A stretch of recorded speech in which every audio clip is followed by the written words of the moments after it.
grinder po, mag-cutting ng parlina.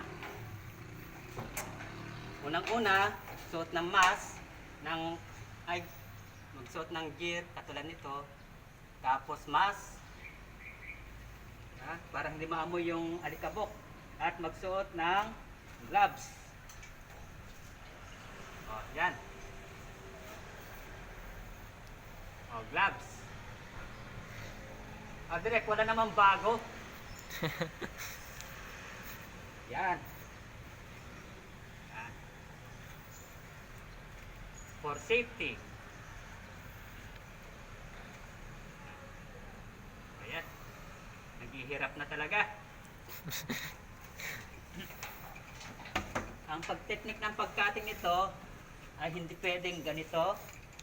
Kasi pwedeng, kapag nabasag ito, matatamaan ng katawan. Hindi rin pwede ganyan.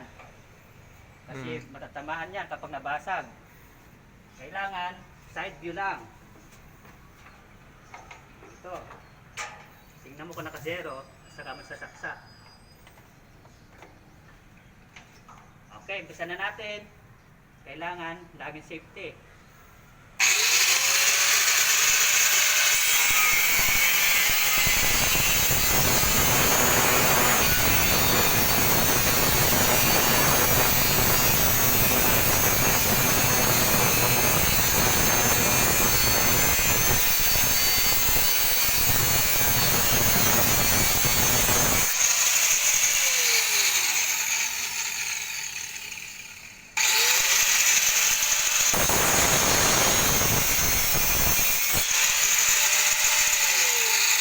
Pag ganitong parlin na kinakating, hindi pwedeng ituloy ang pan kasi baka biglang mag-lock yan kasi minsan naglalak to eh.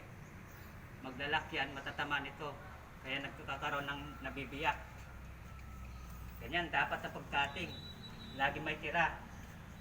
Exit na bro. Exit. Oh, exit na. Exit na. Okay.